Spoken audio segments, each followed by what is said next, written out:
Hey, I'm Laura, and this is Becoming Gold, a Catholic marriage podcast for people helping each other on the road to heaven. Gold shines because of what it's gone through to be purified, and this is where you can hear about all of it: the refining fire, the resulting beauty, and the grace received to notice God at work in the midst of it all. I'm so glad you're here. Hi, Christina and Brad. Welcome to the show. I am so excited to be talking to you guys and get to record a conversation with you to listen back on in, years' time. So how are you guys doing? Good, Laura. It's so good to talk to you too. Now, I know you guys, but obviously people listening probably don't. So tell us, who you are, who's in your family, where you live, all that. So I guess we live in Saskatoon. We have a family of 5, 1 girl, then 1 boy, and then 3 more girls. I grew up in Salmon Arm, and Christina grew up in Prince Albert. And I'm a convert, and Christina's a cradle Catholic. We've been married for almost 10 years. Yeah. Which is pretty cool. That is crazy. I can't believe it's been almost that long. Next June, I guess 9.5. 9.5. But yeah, still. I photographed their wedding. I feel like I always need to give people context as to how I know people. And I feel like I say that every episode as well, because I'm like, I know these people. I just want everyone else to know these people because they're so awesome. So yeah, okay. So I know the story, but I'm really excited actually to hear it again, because I feel like I became friends with Christina first. I think you were already dating Brad at this point. Or I can't remember. So you know what? Yeah. I think that you came into my life around the same time that Brad did. So that's pretty special. It's going on 10 years, Laura. Oh, I love it. Okay, so yeah, tell me, how did you guys meet? Well, we actually met 2 times. The first time that we met was we were both in university.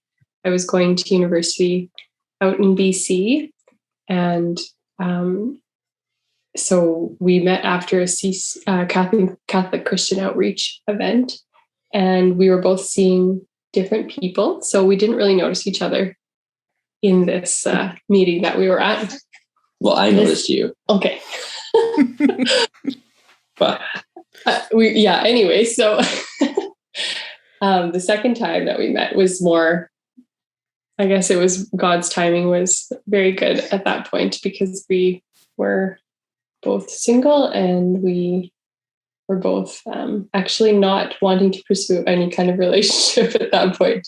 We had basically both committed from previous experiences and just having maybe not the best experiences with previous relationships or pursuits, that we would need to take a break from intentionally pursuing anything. And we unknowingly both were doing this simultaneously.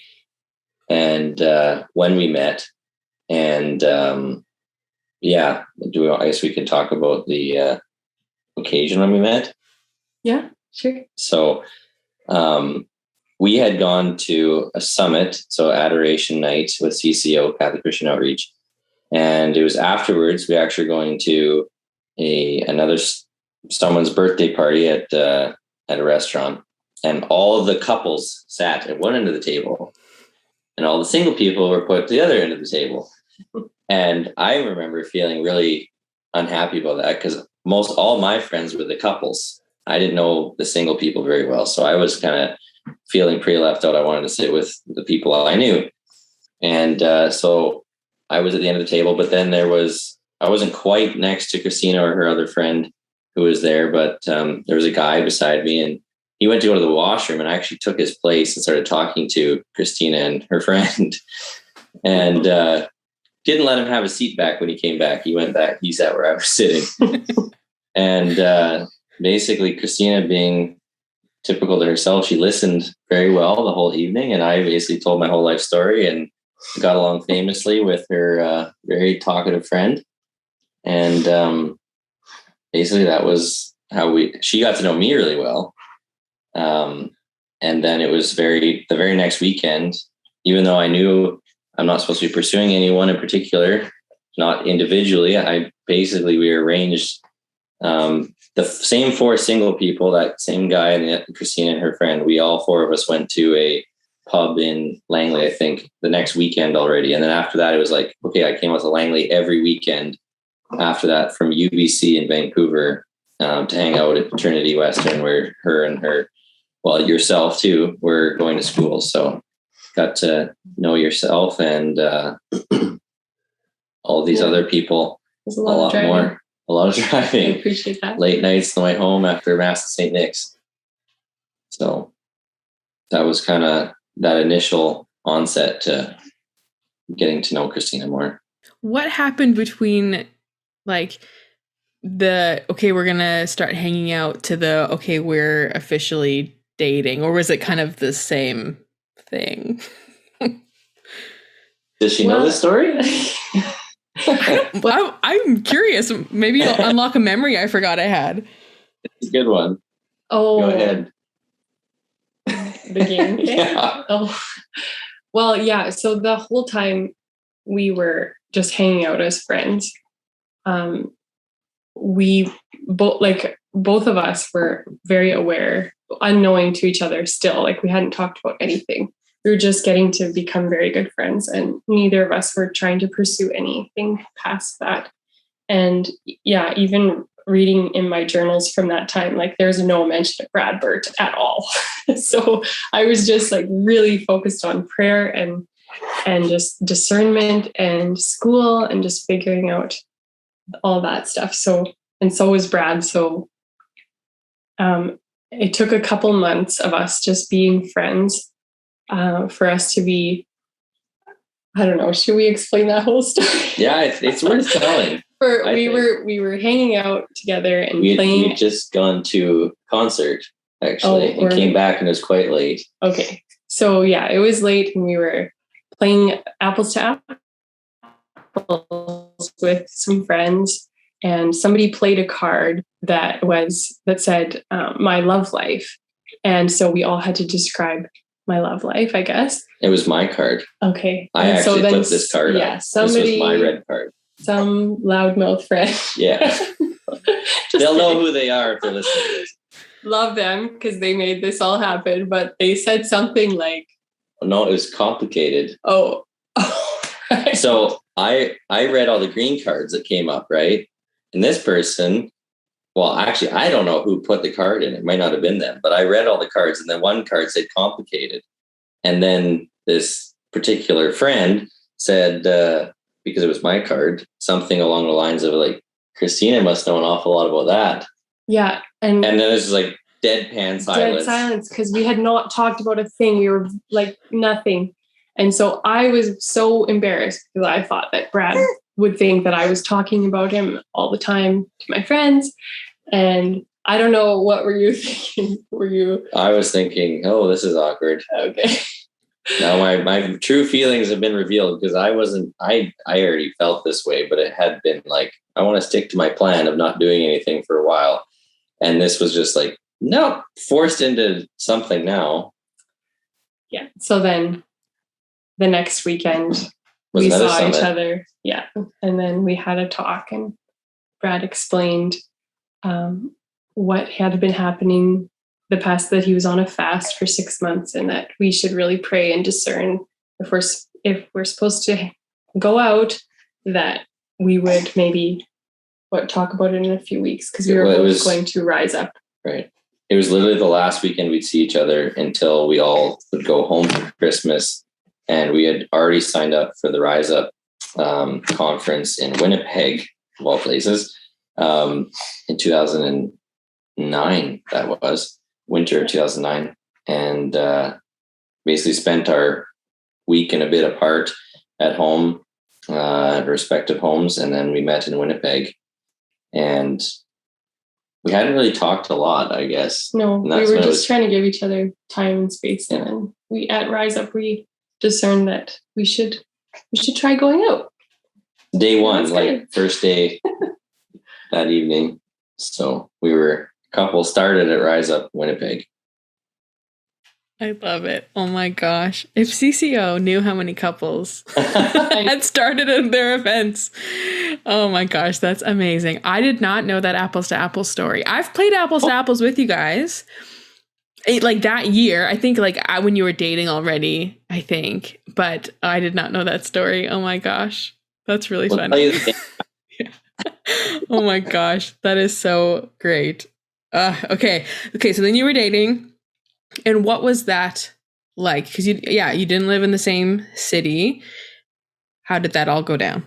We basically saw each other most weekends. Hey, you would drive to visit me, or I would visit you, and yeah, it was a lot of hanging out with our friends, and I don't know. We went for a lot of walks.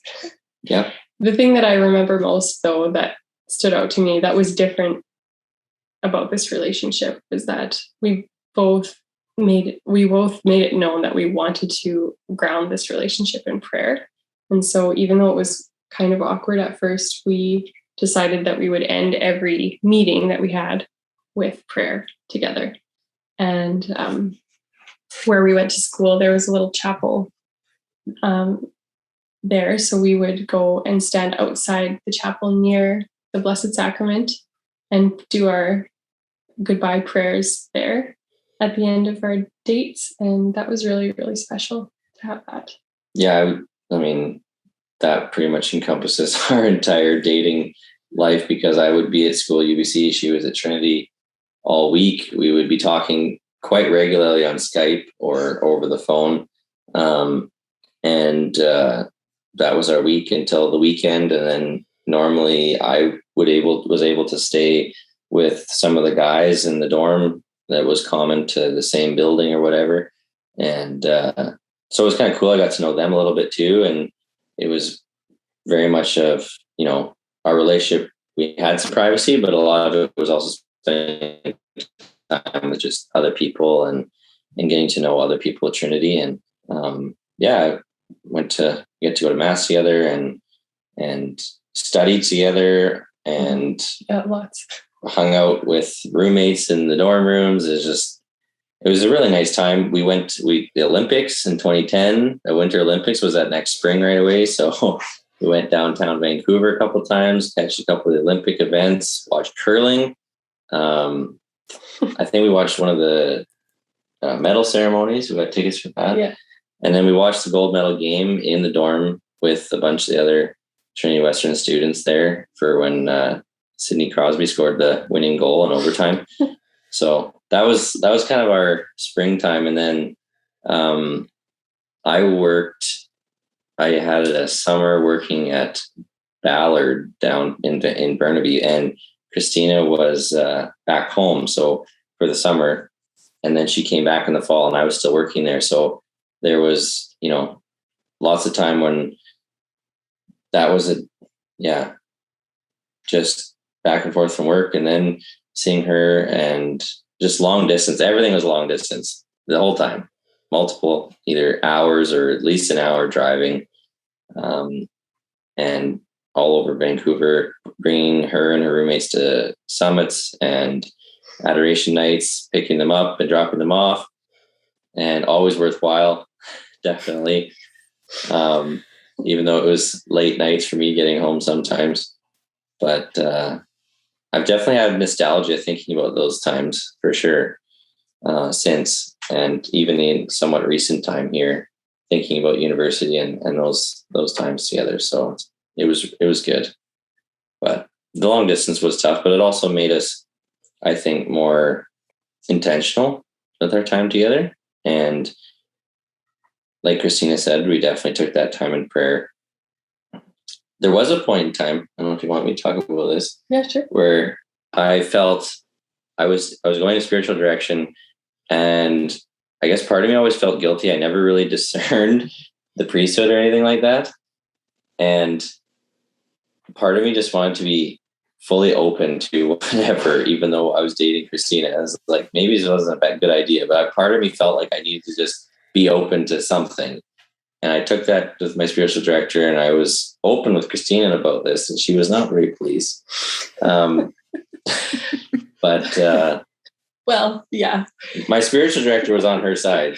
He said, Brad, I know you well enough that if you were meant to be a priest or anything else, we would just know. And so, like, no, you very much seem like getting married to Christina is the right thing. I guess that leads into our engagement. Yeah, I mean, yeah, that's so good to hear about that internal struggle, because then it was like, okay, well, yeah, priesthood is kind of out the window. Let's, yeah, I'm on Christina and your spiritual director side. If you're dating this girl, you're probably good.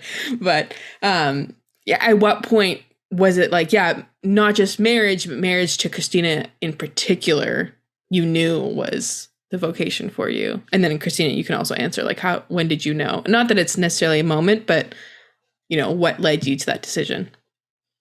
Well, we had, well, you've told me this too, as far as you never expected to come to Vancouver and meet somebody who had similar upraising and values. Like, I grew up on an acreage in the bush in the mountain, the side of Salmon Arm, with like full privacy and trees and bush, and my uncles are dairy farmers and like experiencing like acreage living and farm and stuff, and living in Vancouver is not what you expect. And you grew up similarly. Yeah, that was kind of cool. We just had very similar views on life and similar upbringing, just similar goals altogether. And I don't know, I feel like it is that totally cliche thing to say, I just knew, but it wasn't too long into our dating relationship that it just felt so different. And it felt like God had been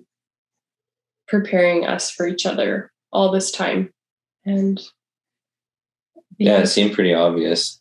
I would say, like, I know that whole priesthood thing, but part of me felt that either it was Christina or that there wasn't really a question at that point. But the other thing I can say, there was a couple instances that I felt our relationship was definitely tested. My discernment here that we just talked about was one of those. Mm-hmm. There's another incident, we don't need to get into details, but basically it stressed our relationship a little bit. And I honestly didn't know what was going to happen afterwards. Part of me felt like this might be the end of everything. And I guess in my past experience, it would have been probably in other relationships. And Christina's commitment, I would say, and our mutual forgiveness towards each other proved to me that we have something that can make this work. So, yeah, again, in previous experiences, I felt like I would have been let down in those situations, and I would have felt devastated, and we got through it. So those two, I would say, would be the biggest reasons why I felt like we had the right stuff to make it work for marriage. Yeah, definitely going through a struggle and coming out of it. I mean, together, first of all, coming out of it together, and then coming out of it going like, yeah, that's different than how it's been in previous situations. So there's something special here to be fighting for, and that you both saw it. It wasn't just like that you were in it and Christina was like, okay, that was hard, so I'm going to leave, or vice versa, but that you decided to stick it out. And that's, yeah, totally marriage in a nutshell, is the choosing to stay if things get hard, when things get hard. So, yeah. Yeah. So tell us about your experience being engaged. I mean, if you want to start with your engagement story, I won't oppose to that. But you were part of it. I know I wasn't part of it, so I want to hear it from your perspective. You want me to tell from? Sure. So getting her ring was pretty cool. But when I actually got her ring, I was in the habit of going to the cathedral downtown Vancouver for weekday mass. And I felt very attached to that parish, the cathedral. And after I got her ring, the place where I bought it was right nearby. And so I basically took her ring. I was super excited to have it, but I took it, and they have still an altar rail. And I went and knelt both in front of the tabernacle and then separately in front of the statue of Mary.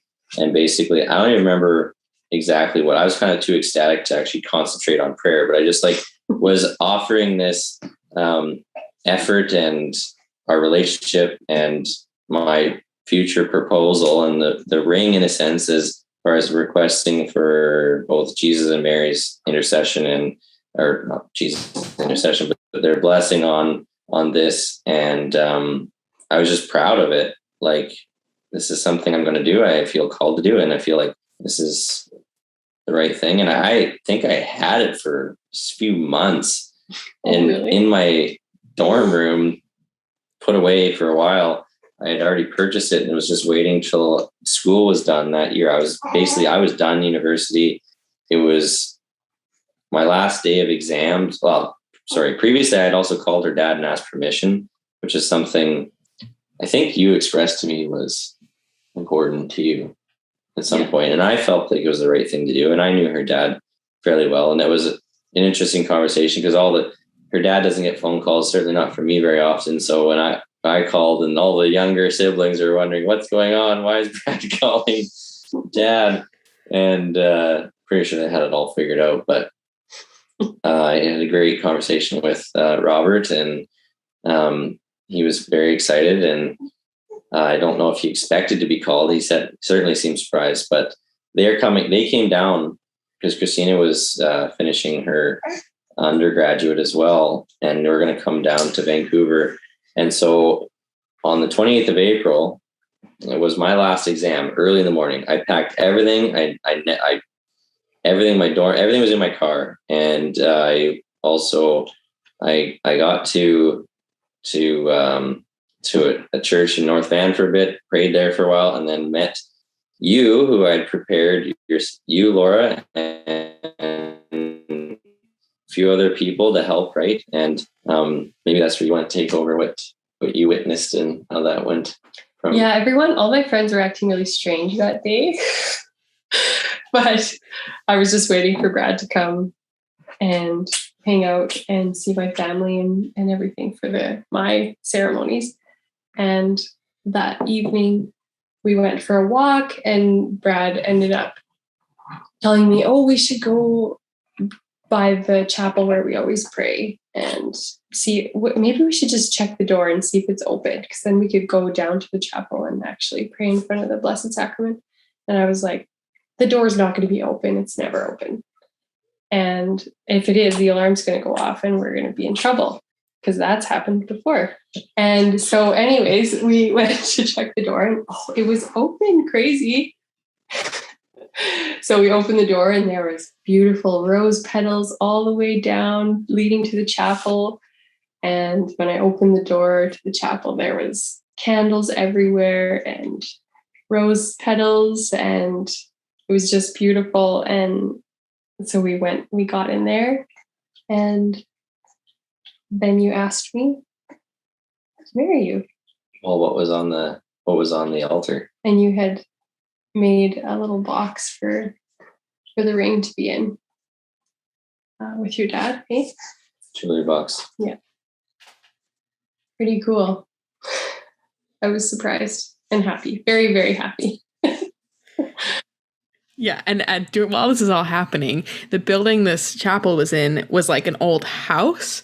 And so me and the other people that were like setting all this up are hanging out in the kitchen, which is like just around the corner from the door. So we hear the door open for them to walk inside, and we're just like trying not to like laugh and cry and scream because we're so excited. And we just hear Christina like halt and go like, what? And just like, Brad, I feel like you had to like pull her in and be like, no, you're allowed in here. Go. So it was awesome. And you know what I just realized? Those same two people that were helping us with yourself were the two people at the table with us when we met again. That's amazing. At the meeting there. I love it. Awesome. Yeah. And Laura, you were there to take photos. That was great. That's right. And then did we go to McDonald's after? Yeah. Oh, yes, we did. Yes, we did. That's right. I think I even have like one of my very first Instagram photos is like of Christina showing her ring. It's like all filtered weird, but it was a great memory. Deserved to be on the gram.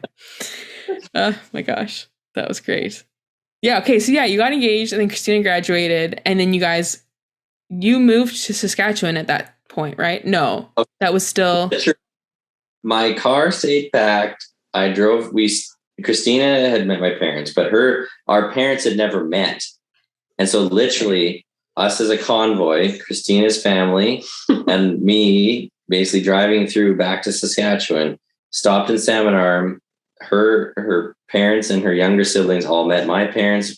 We stayed there for, I think it was just a day and that one night, and we kept going. So we stayed overnight in Alberta, and then we finally got to Saskatchewan.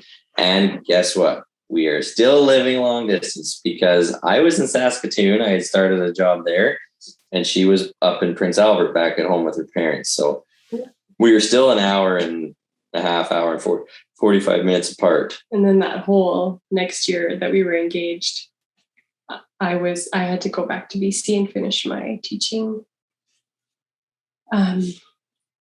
stuff. Degree. And so we were still long distance while we were planning our wedding. Yeah. And there was lots and lots of FaceTimes and for a long time. And even our marriage prep was done in person over a weekend, and then we did the rest of the follow-ups over FaceTime. So we got really very good at communicating with each other over that time. Yeah, you have to be. That's how it's going. You can't just hop in the car and go talk it out in person. You have to figure it out on the phone. Yeah. But that definitely felt like we didn't do a lot of socializing with other people, because every evening was like, well, I'm talking to Christina for like 3 hours. So that's what we would do until it's time to go to sleep, and then we go to bed and do it all again the next day. So, but yeah, preparing for the wedding long distance was tough, especially having her not close by.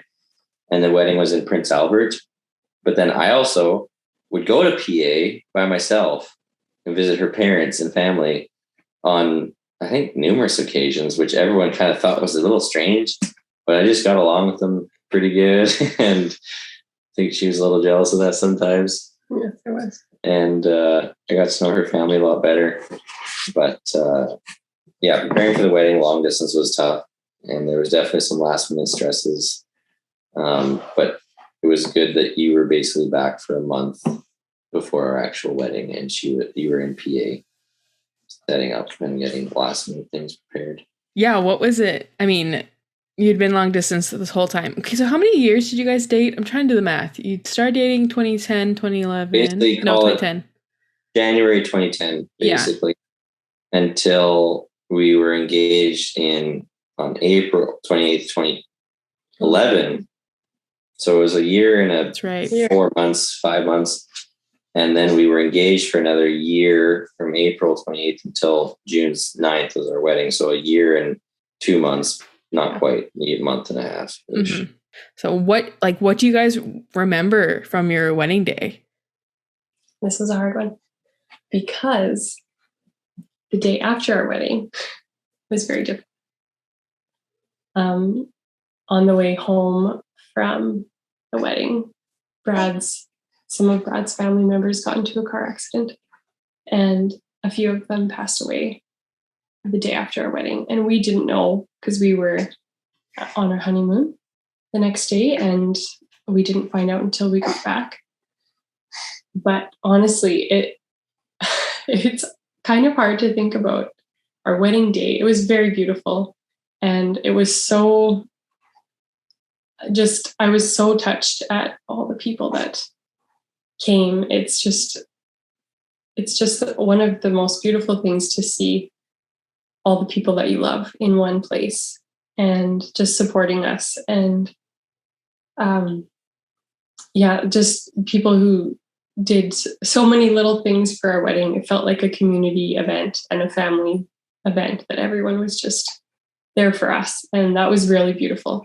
But it's hard to think of that day because that was the last day that we saw some of Brad's family members. And I still like we haven't watched our wedding video since then, and we haven't looked at our wedding pictures too much either. I don't know if that's the reason, but it kind of, like, on reflecting on this, yeah, it's just hard to know what the Lord's plan is or was in all of that. It was a wet June. Fortunately, it didn't really rain on our wedding day, but it was the wedding itself, I think, was beautiful. The preparations ahead of time. We really wanted to have a little prayer session, and I felt like it was a little bit thrown together, but we got it, and it still happened. And I mean, Christina's grandparents were there praying over us the night before, yeah.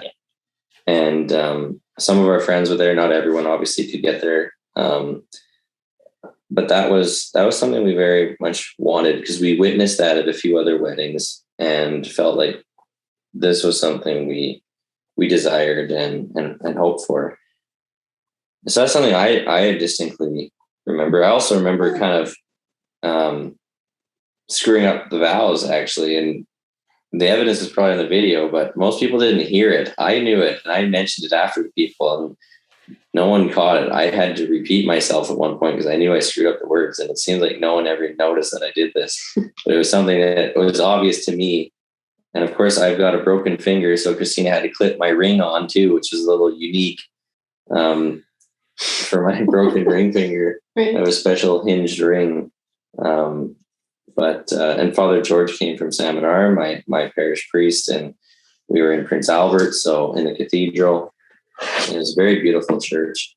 The picture time was definitely memorable, going back to Christina's parents' acreage, and it felt very relaxing, honestly, doing all those pictures and not being overly stressed for time. We had an early wedding, a very unpopular 11 o'clock a.m. start time. Some people were not happy about that. And, but I think we definitely benefited from that extra 2 hours from typical or whatever.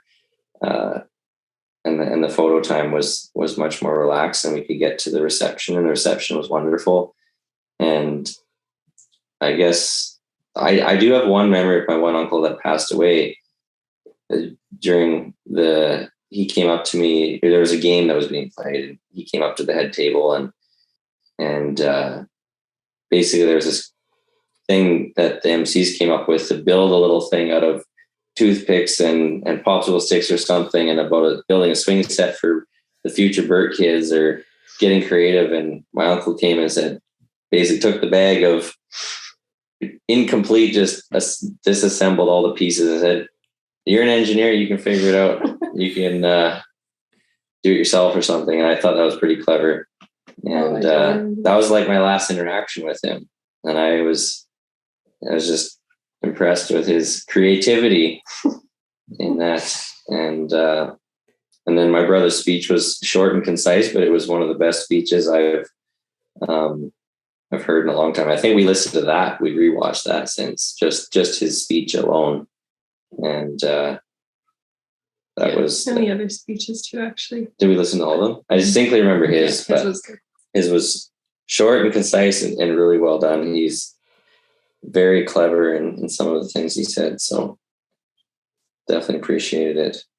It was a good day. It sounds like a tender memory, where something so beautiful happened. You got married, but it's so closely tied to incredible loss. And yeah, if you don't mind me asking a little bit more, when did you guys hear about what had happened? Because you guys left on the Sunday, right?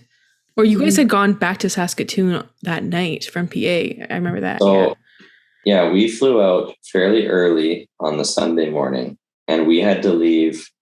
We had to get back to Saskatoon that night. So we drove through torrential rain to the point where we couldn't even try the speed limit because it was so bad. And hence part of the issue the next day. So on the 10th, on the Sunday, we got up early, went to Mass so we could go to Mass on Sunday, and then got to our plane, which was like before noon, I feel like. And we flew out, and we had trouble when we got to Hawaii, couldn't figure out our car rental. And it was like after midnight, dead tired. And even with time change, it was even worse. And then I basically had to I called my parents because I was like, we had no internet, couldn't figure out where, and it ended up being we had the wrong rental company. But I called my parents and they thought we knew. But when I talked to them, they weren't really willing to give up any information. And they were talking to me right after finishing dealing with this. They were going to bed in their camper in our driveway. And my grandmother and my cousin were sleeping in our house because of all this. And they were literally in the camper, in our camper, actually, in our driveway. And they kept it to themselves. There was a bit of a debate about whether they should call us, deal with this, tell us right away or not. And my parents were very adamant. They didn't want us to know. I'm very grateful for that, actually. So anyway, we didn't find out until we literally landed after our honeymoon. We landed from the airport in Saskatchewan. We go down the escalator and we walk through the doors, and there's both our parents and her younger siblings standing there, and they're like, well, this is kind of nice. Like, what's going on? But then all the looks in their faces was not showing good. So I was like, oh, instantly, like, what on earth happened? Like, I assumed who's dead. And sure enough, it was a tragedy that occurred. And that was, as soon as we got home, is like, that's now what's going on. We still are dealing with the aftermath. My aunt was in the hospital here in Saskatoon for, I don't know how long it was, a couple weeks maybe. And my parents were still around for a little while. And then we also went back to BC for the funeral. That was really hard because we don't know all the people that knew my aunt and uncle's family. And I couldn't help but feel somewhat to blame or responsible for this funeral that's occurring. And we're the happy newlyweds here at this funeral. And it was because of our wedding that this is happening. And it was really hard not to, even though being told by my grandmother and by my parents is like, not to blame yourselves, but it's just, I don't know. It's because of our event that this occurred. And terribly rainy Sunday and single lane highway and a slow semi truck and can't see anything. So yeah, what was that like? I mean, you're freshly newlyweds. What was that like learning to support each other through this as newlyweds? It was probably, I would say, all the prayer that we had and the communicating that we had done throughout our dating relationship and our engagement that got us through that time, because really we had no idea how to deal with that. And so turning to prayer and just talking through what we could was so helpful. All the grace. And we know people were praying for us too and for your family. For them. Yeah. So because everyone at the wedding essentially found out one way or another. And so I was every time we'd go to visit any of Christina's aunts and uncles from literally both sides of her family, which are fairly far apart, constantly asking me, how's your aunt and cousin doing? How are they doing? And they haven't forgotten about them. Even, I don't know, it's obviously a little less common now 10 years later, but or almost 10 years later, but it's still on a lot of their minds. And one of the things that just thought of this now again, like without even thinking that we do this now, every time we pray during our meal times, what mostly, not when we're with other people, but when we're on our own, usually include praying for my two cousins, my uncle's soul, and then also for my other cousin and my aunt who are still suffering from this loss. So pray for them every day. Pray for them basically every day. Yeah. And we also, it's easy to remember the anniversary of this because it's the day after our own anniversary. And so then there's also that day as well. Can only hope that the graces that are coming from all this prayer that is being poured out on that family is doing something, that it's awful, but there's also beauty in that bringing people together to be lifting those people up, even all these years later. Thank goodness for your firm foundation that you had that conversation when you were, starting to date, saying that this is going to be rooted in prayer, because that could so easily have derailed your marriage from, week one. Mm-hmm. So thank goodness for that. What do you feel like was the rest of that first year of marriage like? Well, shortly after that, we were long distance again because Brad was working away. We for a couple weeks at a time. What's that? Miriam. Yeah. We were pregnant right away. In the first month. So. Do you remember my reaction when I came home and you told me? No, I don't. I was pretty excited. I remember I came home from work and you met me in the entrance basically and told me as soon as I got home. You didn't text me when I was at work. You didn't let me know then or phone me. You waited till I got home. And you told me, and I was, even though, it was a bit of a surprise. It was like, this is cool and exciting. And we were so excited.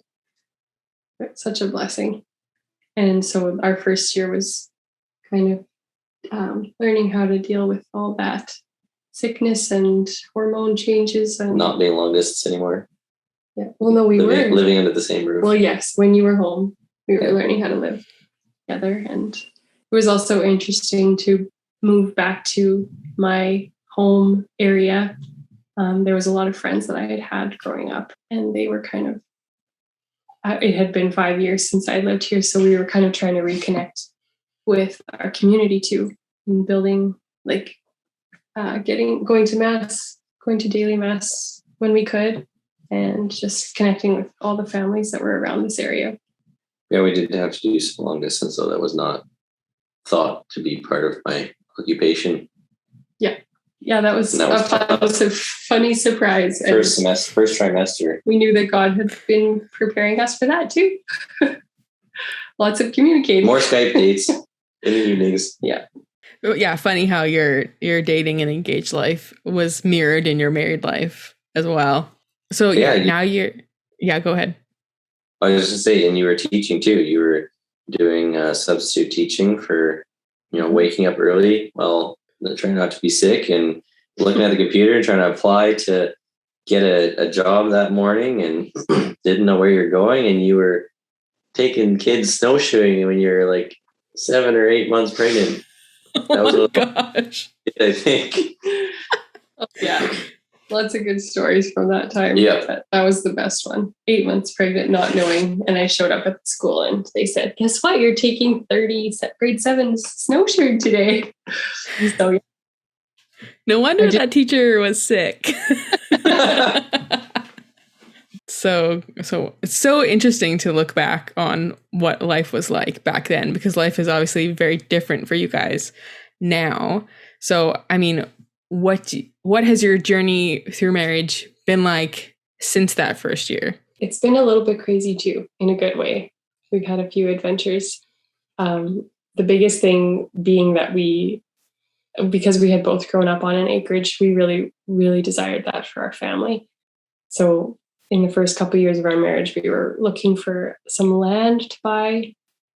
And we were praying a lot about that too, and seeing where God would lead us. And the land that he picked for us we got possession of this land through so many cool coincidences.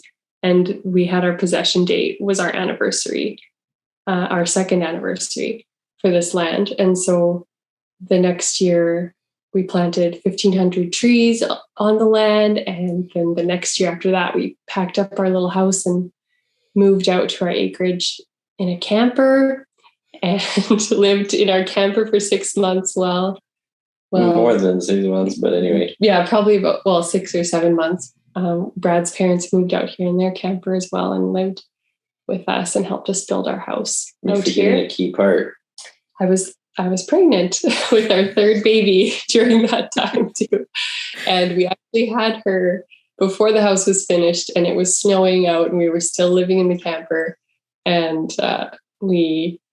I had to move in with my brother and sister-in-law for a bit, and then my parents for a bit until Brad and his family finished the house for us. My heat source was gone. I was freezing. It was minus couple degrees, whatever, overnight. And I didn't want to get out of the sheets because it was so cold. Yeah, that was quite an adventure. It was really, really neat, that whole journey of, we actually got to know each other's personality even more during that, because Brad's this big idea, big picture person with lots of ideas, and I'm really a little bit more cautious. And so our communicating style through that house planning period, we spent a lot of time planning. We did. And Brad was like, we should move on to our acreage in a camper.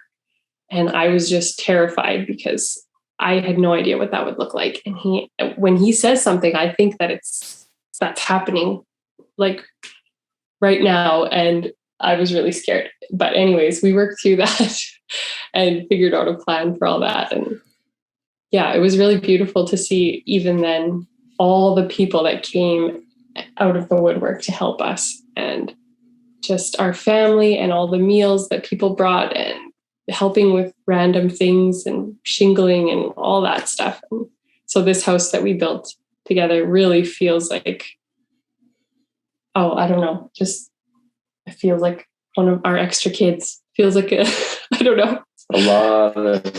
There's a lot of love in this house. Yeah. A lot of personal sacrifice and effort. And we know what's behind these walls, how we put the building up and everything that went into it, step by step, the whole way through. And actually, it's kind of cool. Beside our front door, we had a lot of people.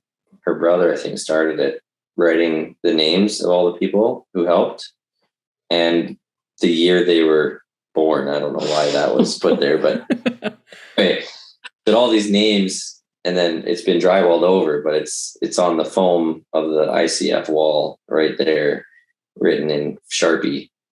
If anyone ever takes that drywall off. Yeah. So you forgot to say though, at the beginning, first week, beginning of May, we moved out here. We had plus 30 degree weather and then minus 3 degree weather in the same week. Oh, gosh. So, yeah.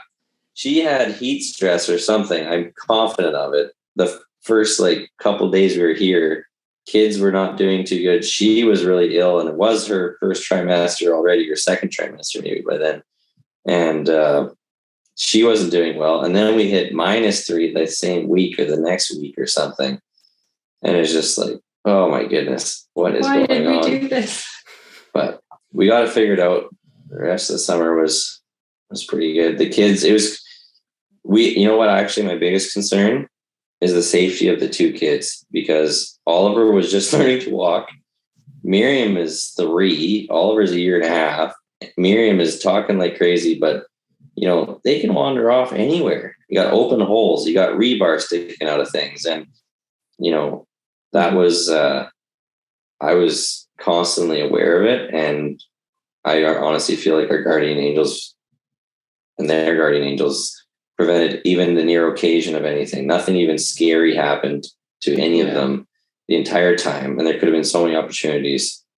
That was very much on my heart and mind this entire time. Like, part of me felt like maybe we shouldn't be doing this for that exact reason, or we shouldn't be living out here for that reason, because there's excavators and loaders and trucks and big holes that are 7 feet deep or more. And, but we were praying a novena to St. Joseph that whole time. Did we the entire time? That we were building the house too. So. I just forgot, Laura. We meant to talk about during our engagement. One of the things that was extremely important we did was both of us offered up during pretty much our entire engagement a sacrifice. Yes. Oh my gosh. Yes. Tell us more. You've unlocked this for me as well. Let's talk about this again. Go ahead. Okay. So I don't know how we came to this conclusion, but we both felt that we needed to be, if we were serious about this, we also need to offer something up. And I don't know where I got the idea from. Might be able to blame one person, but basically I had cold showers for our time of engagement. And the only time I distinctly remember being tempted not to, one time I was really sick. I remember even being when I was at UBC and I was just like, oh, this is not an engagement. This is while we were dating. Because I was at UBC still. This was not during our engagement, but it would probably continue during our engagement. It was while we were dating. It wasn't even our engagement. Anyway, because I remember it was at UBC in my dorm room and I was like, I really want to have a hot shower because I'm sick. And I was like, I'm just going to have a cold one anyway. And I didn't get more sick, but it's just like, for whatever it was, 1.5 years, 2 years. You know what? Just wait. We might not need to put that in because you also did that for Lent before. Did I? And then is that what it was? Engagement, you did that again for the whole engagement. Okay. Yeah. I remember it during the engagement because I think, I'll tell it from my perspective, being Christina's friend at this point, was that you had both said we're going to give up something for the other person, but you didn't tell each other what it was. And then I remember, Christina, you telling me that Brad had called you and was like, I'm so sorry. I had a warm shower. I was just so sick. And you were like, sorry, what? That's what you gave up was warm showers? And Christina, you had given up coffee. Yes. And you just felt like the playing field was not level. You were like, I can't believe he gave up warm showers for me. Yeah. Mine was just coffee. Oh. Yeah, that sounds right then. That must have been what it was. But I think so funny. That's all huge. The graces from that have been so evident. Well, I've definitely learned more about sacrifice and offering up suffering more so since then. I mean, I've done Exodus 90 a couple of times, but Christine, you've come along kind of for part of that journey, not to the same degree as full Exodus 90, but participating as well, and understanding the value, I would say, of that sacrifice and suffering for other people. I can say that one of those times that I was offering up for is a convert that I was involved in his RCI process last year. And I really, at the time, I was like, am I doing, is this really going to help him become Catholic? I don't know. But then now, literally 1.5 years later, he is Catholic. And it's crazy that some of our offerings and sufferings can actually lead to amazing things. So I think that was a huge aspect to our engagement and to, giving us the grace we needed to work through some of these challenges and to stay strong and continue to grow in our communication. And I mean, I could say that as your friend too. I'm thinking about when I think Christina and I had a chat about you guys were living in the trailer and you were like, so this is my birth plan. We hope the house will be done, but nah. And I think we had this conversation where we were talking about how this sacrifice of this particular time, especially because it was you're giving birth, it's a sacrifice to not have a home in that. I mean, it's a sacrifice to not have a home, at normal times. But when you're about to go through this very strenuous thing and welcome a child into the world, it's very, Mary and Joseph giving birth, it's a very tender time. So, but we were talking about how you could already see that there would be fruit from this season of sacrifice of, living in the, on the property, but not in the house, and having to sacrifice what you thought this birth would be like for what it actually is. And I'm sure you've probably already seen the fruit of that in the years since you've actually been able to be in that house. And I can only imagine, I mean, there's just so much imagery that's coming to mind of the firm foundation that God led you into when you were dating, to like literally a firm foundation of your home being coupled with sacrifice at the same time. Because yeah, you lived on the property so that you could work on the house after work. You know, like it wasn't just like, oh, I'm just spending all my time. I'm not working at a regular job as well. I'm just get to build a house. I mean, that would also be, you know, stressful, but you were doing so much to provide for your family in so many ways, Brad. And then to see, just to see it play out into this space that is so beautiful. I mean, your home is beautiful and welcoming and such a place set apart from the world. So it's just beautiful to see. Those are very kind words, and we definitely appreciate that. And that's been our prayer since even the thought that we could build our own house, is that just to give it back to the Lord and just let him use it for whatever he wants us to. And well, we had literally looked at buying a different property with a house already on it and doing renovations, and like it totally fell through. And part of us felt, I think both of us felt disappointed and frustrated. Like, why would this happen? And we both, I remember talking about it because we also were praying Ovina, I think. Yeah. And we were just resolved to, you know what? God's got a different plan. And this happened. But the one thing I just was thinking about when you were saying that, Laura, honestly, the hardest part of the entire build was when Christina was gone. Like when I came home from work, when my parents were helping us and like giving so much of themselves to us to help us, the kids in their presence alone brought so much more joy and even peace during like, hey, done dealing with whatever difficulty we're dealing with, and just enjoy our two kids we did have at the time before Audrey was born, and letting them be themselves and just loving them. But when they weren't there and Christina wasn't there, it was just me and my parents, and we're dealing with the stress of trying to finish this thing. That was the worst. And not because I was alone with my parents, just because it was like, it's cold now. We want to be in this dang house. Christina's not here with the kids. We're separated again for almost 2 weeks, saw each other on the weekends. Oh yeah. 2 or 3. It was 3 weeks. It was 3 weeks again. And long distance again. And it's just like, this is the last thing I wanted. I felt so alone. And we had drywall not showing up. And anyway, it was just, there was more sacrifice to be made at the bitter end of this.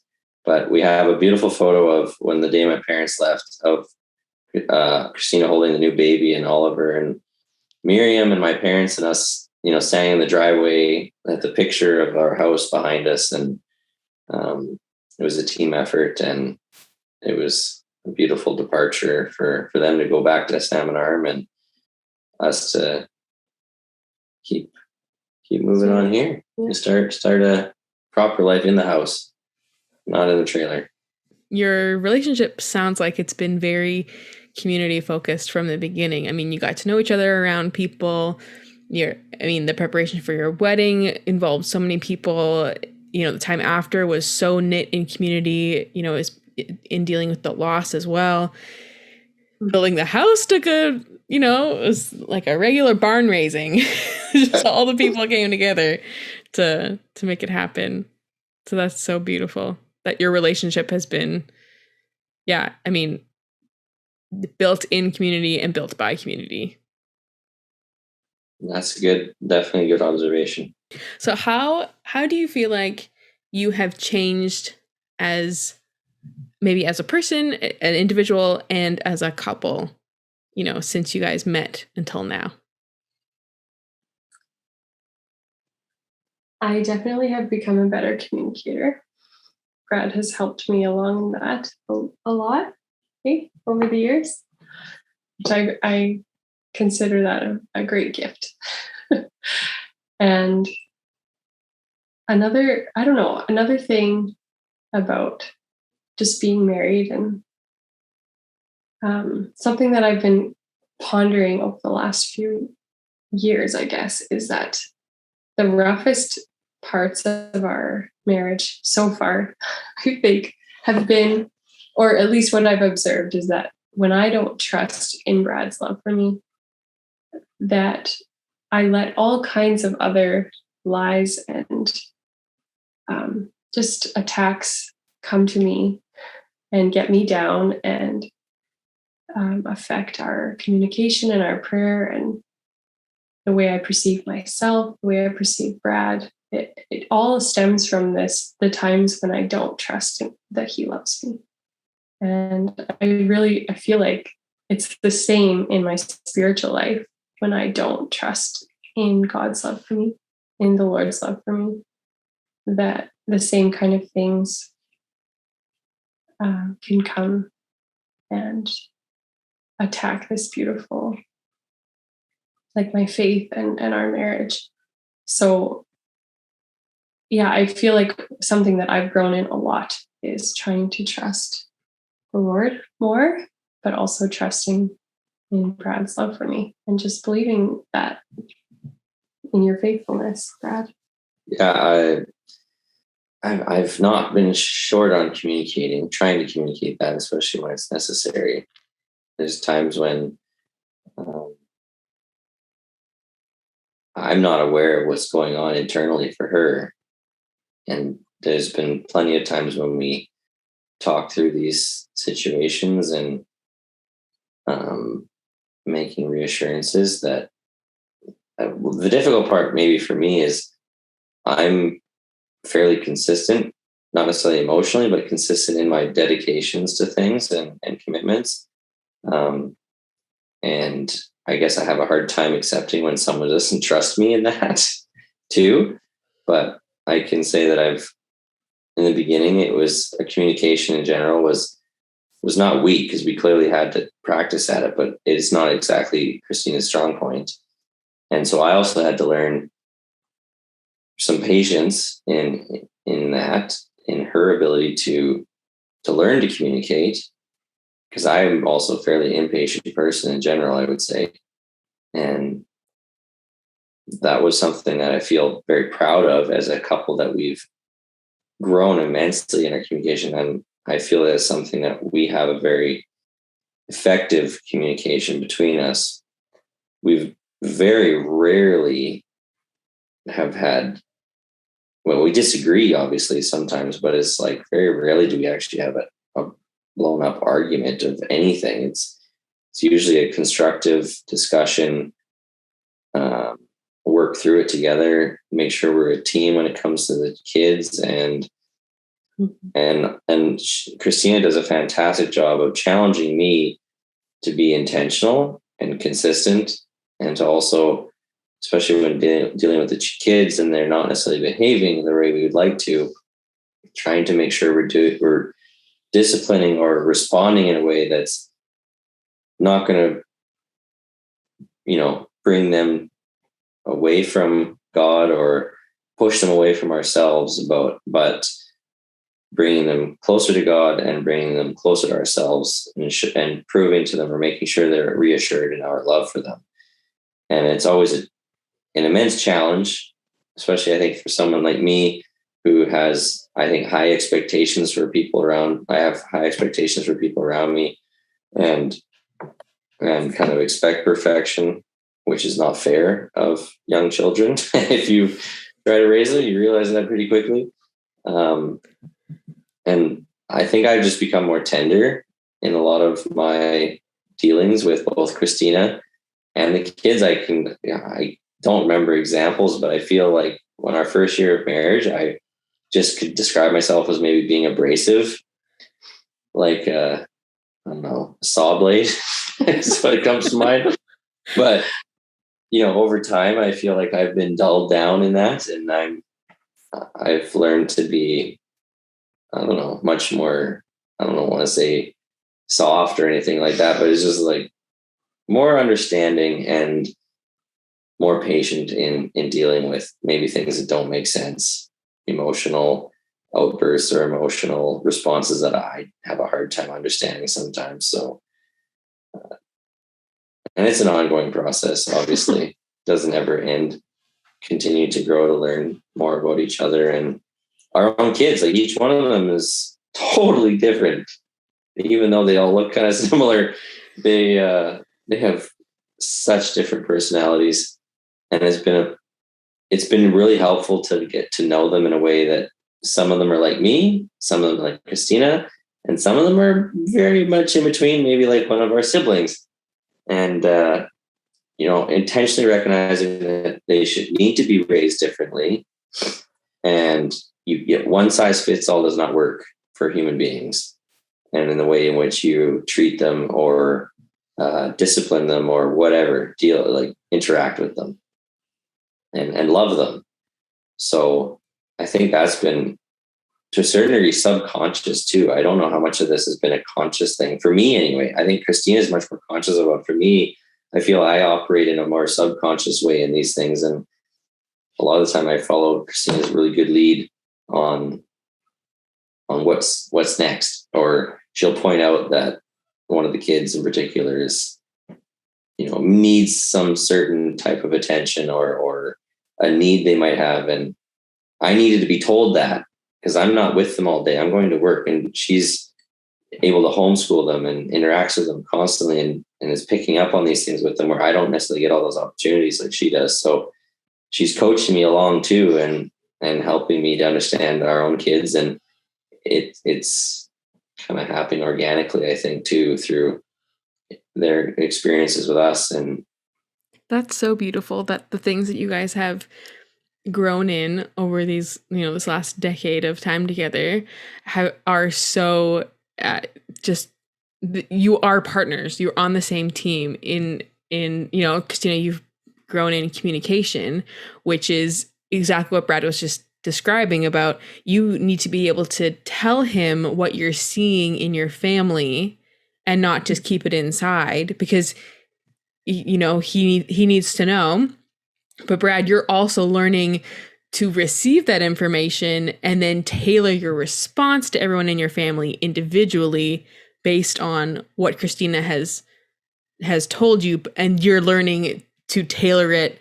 And love, like, what there's a saying that I heard once where it talks about how that love requires knowledge. To actually love someone, you need to know them specifically, things about them.